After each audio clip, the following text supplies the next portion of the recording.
Hello friends, welcome to my channel. Friends, మా ఛానల్ని మీరు ఫస్ట్ టైం చూస్తున్నట్లయితే తప్పకుండా సబ్స్క్రైబ్ చేసుకోండి. పక్కనే ఉన్న బెల్ ఐకాన్ని క్లిక్ చేసి ఆల్ ఆప్షన్ని సెలెక్ట్ చేసుకోండి. ఫ్రెండ్స్, ఈ వీడియో చాలా ఇంట్రెస్టింగ్గా ఉండబోతుంది. తప్పకుండా చివరి వరకు చూడండి. ఇక స్టోరీలోకి వెళ్ళినట్లయితే రామరాజు రైస్ మిల్కి బయలుదేరుతూ ఉంటాడు. ఇంతలోనే నల్లపూసల ఫంక్షన్ పూర్తి చేసుకొని వేదవతి, చందు, శ్రీవల్లి అందరూ కూడా ఇంటికి తిరిగి వస్తూ ఉంటారు. ఇక వాళ్ళని చూసిన రామరాజు, బుజ్జమ్మ, చిన్నోడు ప్రేమ ఏరి అనగానే అప్పుడు వేదవతి, అదేనండి వాళ్ళిద్దరూ బైక్ మీద వస్తున్నారు, మేము కారులో వచ్చాం అని చెప్పి ఇక వేదవతి అంటూ ఉంటే ఇంతలోనే ప్రేమ, ధీరజ్ ఆటోలో వస్తూ ఉంటారు. అది చూసిన రామరాజు, అదేంటి బుజ్జమ్మ వాళ్ళు ఆటోలో వస్తున్నారు, మరి బైక్ మీద వస్తున్నారని చెప్పావు కదా అని రామరాజు అనగానే అప్పుడు వేదవతి, ఏమోనండి అని అంటుంది. ఇక ఇంతలోనే ప్రేమ, ధీరజ్ అక్కడికి వస్తారు. ఇక రామరాజు, ఒరే చిన్నోడా బైక్ ఏమైందిరా, ఆటోలో వస్తున్నారేంటి అనగానే అప్పుడు ధీరజ్, నానా ఆ బైక్ ఖరాబ్ అయింది, దాన్ని అక్కడ పెట్టి మేము ఆటోలో వచ్చేసాం అని ధీరజ్ చెప్పగానే ఆ మాటలు విన్న రామరాజుకి చాలా కోపం వస్తుంది. ఏరా, బైక్ ఖరాబ్ అయితే బాగు చేయించుకొని తీసుకురావాలి, కానీ దాన్ని అక్కడే వదిలేసి రావడం ఏంటి, నీకేమైనా బుద్ధుందా అని చెప్పి రామరాజు ధీరజ్ని తిడుతూ ఉంటాడు. ఇక ఆ మాటలు విన్న శ్రీవల్లి మాత్రం తనలో తానే నవ్వుకుంటూ ఉంటుంది. ఇక అది చూసిన ప్రేమ చాలా కోపంగా ఉంటుంది. ఇక వెంటనే ప్రేమ మాత్రం, మావయ్య అసలు ఆ బైక్ ఎందుకు వదిలిపెట్టొచ్చామో తెలుసా, నాకు కళ్ళు తిరగడం వల్ల నేను ఆ బండి మీద కూర్చోలేకపోయాను, అందుకే నేను ఎక్కడ కింద పడిపోతానని ధీరజ్ ఆ బైక్ అక్కడే పెట్టి నన్ను ఆటోలో తీసుకొచ్చాడు మావయ్య అని ప్రేమ చెప్పగానే ఇక ఆ మాటలు విన్న రామరాజు ఒక్కసారి స్టన్ అయిపోతాడు. ఏంటమ్మా నువ్వు చెప్పేది నిజమా అనగానే అప్పుడు ప్రేమ, అవును మావయ్య అని ప్రేమ చెప్పగానే ఆ మాటలు విన్న రామరాజు చాలా బాధపడుతూ ఉంటాడు. ఇక తన మనసులో, ఇదేంటి వాడు చెప్పింది అర్థం చేసుకోకుండా నేను చిన్నోన్ని అందరి ముందు తుట్టేశాను అని చెప్పి ఇక రామరాజు అక్కడి నుంచి వెళ్ళిపోతాడు. ఇక ప్రేమ మాత్రం, చూడక్క ఆయన మావయ్య ఆయనను తిడుతూ ఉంటే ఎందుకు నువ్వు నవ్వుతున్నావు అని ప్రేమ అనగానే అప్పుడు శ్రీవల్లి ఒక్కసారి షాక్ అయిపోతుంది. ఇక వెంటనే తన మనసులో, ఇదేంటి ఇది నవ్వడం, నన్ను చూసిందేంటి అని చెప్పి శ్రీవల్లి చాలా కంగారు పడుతూ అక్కడి నుంచి వెళ్ళిపోతుంది. ఇక అందరూ కూడా ఇంట్లోకి వెళ్ళిపోతారు.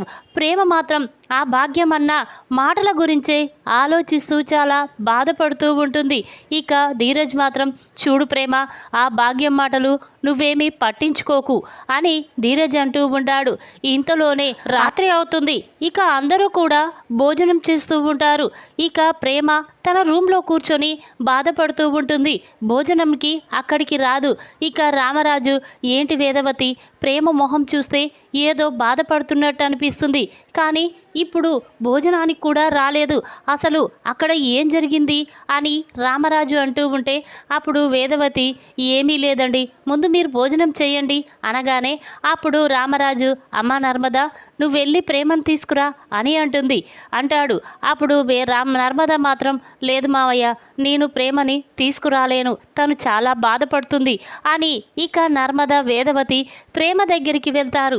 ఇక వేదవతి, అమ్మ ప్రేమ భోజనం చేద్దు రామ్మా అనగానే అప్పుడు ప్రేమ, లేదత్తయ్య నాకు భోజనం చెయ్యాలనిపించడం లేదు అని ప్రేమ అంటూ ఉంటే అప్పుడు వేదవతి, అమ్మ తన మాటలు నువ్వేమీ పట్టించుకోకమ్మా, తను అలాగే మాట్లాడుతుంది, చూడు నువ్వు వాళ్ళ ఇంటి దగ్గర కూడా భోజనం చేయలేదు, ఇప్పుడు ఇక్కడ కూడా భోజనం చేయకపోతే నీ పరిస్థితి ఏంటమ్మా, పదమ్మా అని వేదవతి అంటూ ఉంటే అప్పుడు ప్రేమ, లేదత్తయ్య ఆ భాగ్యం అందరి ముందు నన్ను టీ తాగిన కప్పులు కడగమంది, అంతేకాకుండా ఆ ఇల్లు కూడా ఒక పని మనిషిలాగా నన్ను తూడ్చమని చెప్పింది, దాంతో ధీరజ్ చూసి భాగ్యంకి వార్నింగ్ ఇచ్చాడు, లేకపోతే ఆ భాగ్యం నా గురించి నా పుట్టింటి గురించి తప్పుగా మాట్లాడుతూ ఉంటే నేను చూస్తూ ఎలా ఊరుకోగలనత్తయ్యా అని ప్రేమ అంటూ ఉంటే అప్పుడు వేదవతి, చూడమ్మా మనము వాళ్ళ గురించి మర్చిపోవాలి.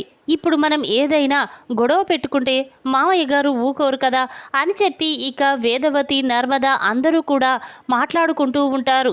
ఇక అటుగా వెళ్తున్న రామరాజు వాళ్ళ మాటలు చాటుగా విని, అంటే ప్రేమని ఆ భాగ్యం బాధ పెట్టింది, అందుకే పాపం ప్రేమ అక్కడ భోజనం చేయలేదు, తనకు కళ్ళు తిరిగిపోయాయి, ఇప్పుడు ఇక్కడ కూడా భోజనం చేయకుండా బాధపడుతూ కూర్చుంది, అంటే ఆ భాగ్యమే నా కోడల్ని బాధ పెట్టింది, అందరి ముందు ఒక పని మనిషిలా చూసుకుందన్నమాట, తన సంగతి చెప్తాను అని చెప్పి ఇక రామరాజు బుజ్జమ్మ నేను మిల్లుకు వెళ్ళొస్తాను అని చెప్పి ఇక ఇంట్లో నుంచి బయలుదేరుతూ ఉంటాడు.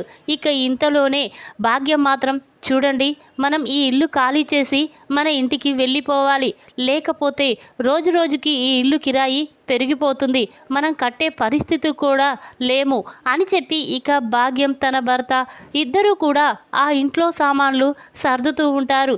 ఇక ఇంతలోనే రామరాజు భాగ్యం ఇంటికి వస్తాడు. ఇక రామరాజును చూసిన భాగ్యం ఇదేంటి అన్నయ్య ఇక్కడికి వచ్చాడేంటి అని మనసులో అనుకుంటూ అన్నయ్య మీరా కూర్చోండి అనగానే అప్పుడు రామరాజు చూడమ్మా, అసలు నిన్న ఈ ఇంట్లో ఏం జరిగింది, నా కోడలు ఎందుకు బాధపడుతుంది, దానికి కారణం నువ్వేనా అని రామరాజు అంటూ ఉంటే అప్పుడు భాగ్యం అదేంటన్నయ్య నేను ప్రేమని బాధ పెట్టడం ఏంటి, ప్రేమ నాకు కూతురు లాంటిది, అలాంటి ప్రేమని నేను బాధ పెట్టానంటే మీరు ఎలా నమ్ముతున్నారు అని భాగ్యం అంటూ ఉంటే అప్పుడు రామరాజు చూడమ్మా, నువ్వు నర్మదని ప్రేమని అందరి ముందు అవమానించావు, అయినా వాళ్ళు ప్రేమించి పెళ్లి చేసుకుంటే తప్పేం చేశారు, వాళ్ళ పుట్టింటికి దూరమయ్యి వాళ్ళు ఇంకా ఎంతో బాధపడుతున్నారు, అలాంటి వాళ్ళని నువ్వు అందరి ముందు అవమానిస్తావా, బాధ పెడతావా అని రామరాజు అంటూ ఉంటే ఇక భాగ్యం మాత్రం చాలా కోపంగా చూడన్నయ్య, ఆ ప్రేమ కావాలనే నా మీద నీకు ఇలా చెప్పింది, నేను తనని బాధ పెట్టలేదు అని భాగ్యం అంటూ ఉంటే ఇక రామరాజుకి చాలా కోపం వస్తుంది. వెంటనే భాగ్యం చెంప పగలగొడతాడు. చూడు, వాళ్ళిద్దరూ ప్రేమించి పెళ్లి చేసుకున్నారు, అంత మాత్రాన వాళ్ళేమి తప్పు చేసినట్టు నువ్వు అందరి ముందు నా చిన్న కోడల్ని ఒక పని మనిషిలా చెప్పి నువ్వు తనని బాధ పెడతావా అని చెప్పి ఇక రామరాజు భాగ్యంకి వార్నింగ్ ఇచ్చి అక్కడి నుంచి వచ్చేస్తాడు. ఇక భాగ్యం మాత్రం నేను అనుకున్నంత ప్రేమ మంచిదేమీ కాదు, అక్కడ నా కూతురు జీవితాన్ని నాశనం చేస్తుంది, రామరాజు నువ్వు నన్ను ఎలా కొట్టావో నేను కూడా నీ కొడుకులని ఒక్కొక్కరిని విడదీసి నీకు దూరం చేస్తాను, బాధంటే ఎలా ఉంటుందో నీకు నేను చూపిస్తాను, ఇప్పుడు నువ్వు నాతో పెట్టుకున్నావు కదా అని చెప్పి ఇక భాగ్యం వెంటనే తన ఫోన్ తీసి శ్రీవల్లికి ఫోన్ చేస్తుంది. భాగ్యం నుండి ఫోన్ రావడంతో శ్రీవల్లి ఫోన్ లిఫ్ట్ చేసి చెప్పమ్మి అనగానే అప్పుడు భాగ్యం చూడమ్మి, అసలు ఆ ప్రేమ మనం అనుకున్నంత మంచిదేమీ కాదు, నువ్వు ఇక్కడి నుంచి వెళ్తుంటే నగల గురించి మీ అత్త ముందు మాట్లాడి మన ప్లాన్ అంతా నాశనం చేసింది, అంతేకాకుండా నేనిక్కడ పని మనిషిలా తనను పని చేయించినందుకు అది మీ మావయ్యతో చెప్పింది, ఇప్పుడు మీ మావయ్య ఇక్కడికి వచ్చి నాతో గొడవపడి వచ్చేశాడు అని భాగ్యం చెప్పగానే ఇక ఆ మాటలు విన్న శ్రీవల్లి ఒక్కసారి షాక్ అయిపోతుంది. ఇప్పుడు ఎలా అమ్మి, మనం ఎంతో మంచి వాళ్ళమని మావయ్య అత్తయ్య నమ్ముతున్నారు, కానీ ఈ ప్రేమ వల్ల మనం వేసిన ప్లాన్ మొత్తం నాశనం అయిపోయింది అని శ్రీవల్లి అనగానే అప్పుడు భాగ్యం చూడు శ్రీవల్లి, ఎలాగైనా ప్రేమని ధీరజ్ని విడదీసి ఇక ఆ ప్రేమని తన పుట్టింటికి వెళ్ళిపోయేలా చెయ్యాలి అని చెప్పి భాగ్యం అనగానే అప్పుడు శ్రీవల్లి సరే అమ్మి నువ్వు చెప్పావు కదా, ఇక నేను చూసుకుంటాను అని చెప్పి ఫోన్ పెట్టేసి ఇక శ్రీవల్లి చాలా కోపంగా తన మనసులో చూడు ప్రేమ, నా గురించి నా పుట్టింటి గురించి నువ్వు నిజస్వరూపాన్ని బయట పెట్టాలని చూసావు, కానీ ఇప్పుడు నేను నా మాటలతో నిన్ను ధీరజ్ని ఇంట్లో నుంచి పంపించేస్తాను అని చెప్పి ఇక శ్రీవల్లి చాలా కోపంగా ప్రేమ దగ్గరికి వస్తుంది. ఇక శ్రీవల్లిని చూసిన ప్రేమ ఏంటక్క ఏం కావాలి అనగానే అప్పుడు శ్రీవల్లి ఏంటి ప్రేమ, ఇంట్లో ఎవరూ లేరని మా అమ్మ నీకు కాస్త 2 పనులు చెప్పగానే ఇక నీకు బరువైపోయిందా, నువ్వు వెంటనే ఆ విషయం మావయ్యతో చెప్పాలా, ఇప్పుడు మావయ్య మా అమ్మ దగ్గరికి వెళ్ళి గొడవ పడ్డాడంట, అయినా ఎందుకు ప్రేమ నేనంటే నీకు అంత కోపం, అవునులే నేను అందరినీ ఒప్పించి పెళ్లి చేసుకున్నాను. నేను నా పుట్టింటితో చాలా సంతోషంగా ఉన్నాను. నువ్వు నర్మద మీ పుట్టింటికి వెళ్ళక మీరు సంతోషంగా లేరు. అందుకే నేను కూడా నా పుట్టింటికి దూరం కావాలనే నువ్వు నర్మద ఈ ప్లాన్ వేస్తున్నారు కదా. చూడు, అయినా ఆ రోజు చందుబావని కిడ్నాప్ చేసి మీ అన్నయ్య తప్పు చేశాడు. ఇప్పుడు నువ్వు నా పుట్టింటి గురించి మామయ్యతో చెప్పి ఇప్పుడు నన్ను మా అమ్మని దూరం చేయడానికే కదా ఈ ప్లాన్ వేసింది. అయినా నేను ఇక్కడికి రావడం మీకు ఎవరికీ ఇష్టం లేదు అని చెప్పి ఇక శ్రీవల్లి ప్రేమ పుట్టింటి గురించి తప్పుగా మాట్లాడి ఇక ఏమీ తెలియనట్టు అక్కడి నుంచి వెళ్తూ ఉంటుంది. ఇక అది చూసిన ప్రేమ చాలా బాధపడుతూ ఉంటుంది. ఇదేంటి, నేను శ్రీవల్లి ఇంటికి వెళ్తే వాళ్ళ అమ్మ కూడా నన్ను అందరి ముందు అవమానించింది. ఇప్పుడు శ్రీవల్లి కూడా నా పుట్టింటి గురించి ఇలా తప్పుగా మాట్లాడుతుంది అని చెప్పి ఇక ప్రేమ చాలా బాధపడుతూ కన్నీళ్లు పెట్టుకుంటూ ఉంటుంది. అవును, నేను ఇక్కడ ఉండడం ఇక మంచిది కాదు. వెంటనే నేను నా పుట్టింటికి వెళ్ళిపోతాను అని చెప్పి ఇక ప్రేమ బ్యాగ్ తీసుకొని తన పుట్టింటికి బయలుదేరుతూ ఉంటుంది. అది చూసిన వేదవతి, అమ్మ ప్రేమ ఎక్కడికి వెళ్తున్నావు అనగానే అప్పుడు ప్రేమ, లేదత్తయ్య, నేను ఇక్కడ ఉండను. నా వల్ల ఈ రెండు కుటుంబాల మధ్య ఎప్పుడు గొడవలే జరుగుతున్నాయి. అందుకే నేను నా పుట్టింటికి వెళ్ళిపోవాలనుకుంటున్నాను అని చెప్పి ఇక ప్రేమ అక్కడి నుంచి వెళ్తూ ఉంటుంది. ఇక అది చూసిన వేదవతి ఒక్కసారి స్టన్ అవుతుంది. అమ్మ ప్రేమ, ఏం జరిగిందమ్మా? నువ్వు మీ పుట్టింటికి వెళ్ళిపోవడం ఏంటి? అసలు ఏం జరిగిందో చెప్పు అని వేదవతి అంటూ ఉంటే అప్పుడు ప్రేమ, లేదత్తయ్య, నేను ఏం చెప్పాలో ఏం చెయ్యాలో కూడా నాకు అర్థం కావడం లేదు అని చెప్పి ఇక ప్రేమ వేదవతిని హగ్ చేసుకొని బాధపడుతూ ఉంటుంది. అప్పుడు వేదవతి, అమ్మ ప్రేమ, నిజం చెప్తావా లేదా అనగానే ఇక ప్రేమ శ్రీవల్లి భాగ్యం గురించి మొత్తం నిజాన్ని వేదవతికి చెప్తుంది. ఇక అది విన్న వేదవతి ఒక్కసారి స్టన్ అయిపోతుంది. ఇక వెంటనే శ్రీవల్లి అని గట్టిగా పిలుస్తుంది. ఆ మాటలు విన్న శ్రీవల్లి హాల్లోకి వస్తుంది.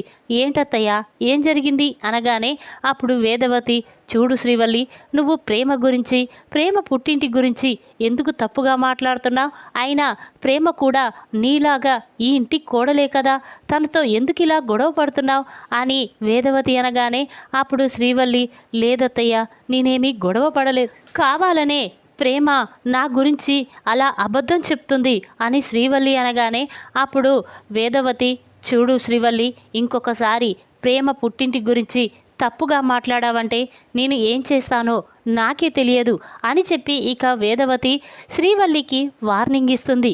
ఇక అది విన్న శ్రీవల్లి ఒక్కసారే షాక్ అయిపోతుంది. తన మనసులో ఈ ప్రేమకి ఎన్నిసార్లు చెప్పినా బుద్ధి రాదు.